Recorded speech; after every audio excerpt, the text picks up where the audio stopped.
starters this week is, how do you manage allowing your players to have a Thanksgiving meal, but knowing you got a game Yeah. 24 hours? Yeah.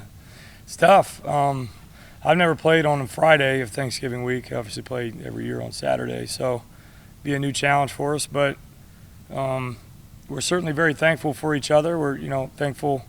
I'm very thankful for the opportunity to coach these guys and for my colleagues and everybody in our building. And I know our program truly is a brotherhood. So I'm sure these guys will be very grateful and thankful to have a meal together.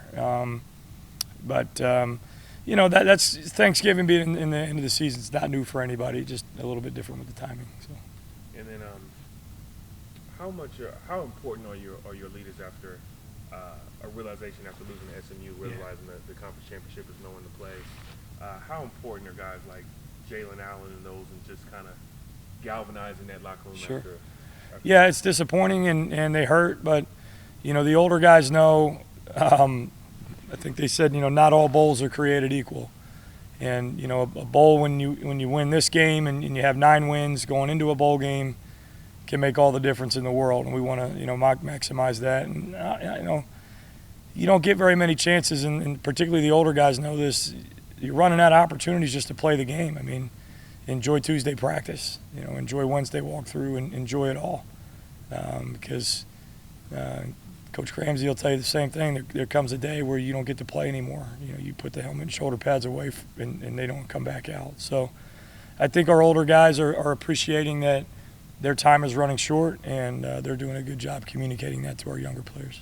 Now, obviously, I know you still got 2 games left, this game and the bowl game, but to this point, how have you seen your defense evolve from game 1 to now? We didn't play very, no offense, very stout opponents in week 1 or week 2. I know Arkansas State got a lot better, but so we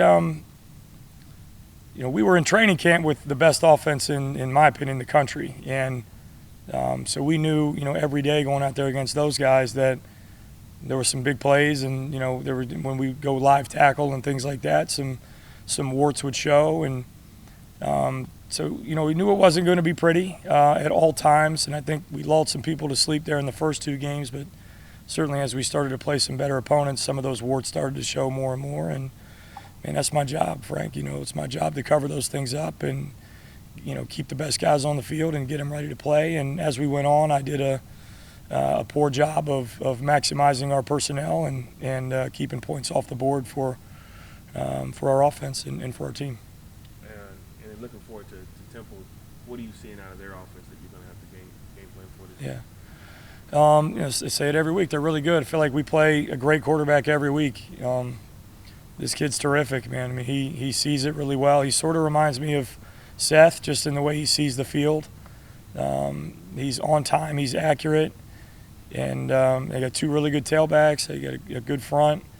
Multiple quality tight ends and a burner at receiver. I think he runs a 10-7 100-meter dash, which is fast, and a couple other guys that can run and catch. So, I always gauge people off of how they play Navy, because Navy plays great defense. I think they put up 44 points or something like that on Navy. Put up a bunch of points on Navy anyway. Maybe it wasn't 44, but so they're good. We've got a great test, and we're going to have to play our best football.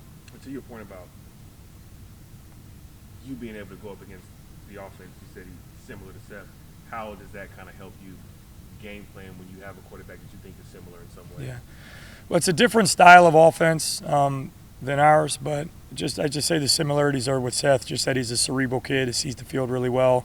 He can undress you, so you got to do a great job holding your shell and things like that, and we try to mix some looks, which is the same thing you try to do with Seth, but most of the time Seth figures it out, so you're just trying to give this guy a couple different looks and get after him with 4-man rush and mix the looks and do the best job you can. Now, the road games at Temple have always been tricky for Memphis, but this year you guys have had a pretty good road record. Mm-hmm. What is it about this season that has allowed you guys to be as good as you guys have been on the road? I don't know. It might be a better question for Ryan. because I'm just in my second year here, so can't speak on all the games of the past. I know last year we struggled a little bit on the road as well, but each year's a different team, and each team's got its own personality, despite the fact that we have a consistent culture here that coaches established. So, and then just some of the probably consideration of the opponents you play on the road. So I'm sure there's a lot of factors that go into it. I want to ask you, Jaylen Allen is one of the guys that is on his way out. Just in your time here, what's it been like being able to coach a guy like Jaylen? He's fun. He's really fun to coach. He's got a great spirit, and maybe that's sort of a convoluted way to phrase it, but you know it when you see it. He loves football. He's an ultimate competitor. He's a warrior mentality. I mean, if somebody gets the best of him on a rep, he can't wait. He wants to line that rep up and do that rep again, and there's a lot of people that would go the other way with that. When they get beat on something, they want to go hide in a hole, and that's not Jaylen, and he loves football. He loves his teammates. He's got great passion for the game. He's a wonderful human being.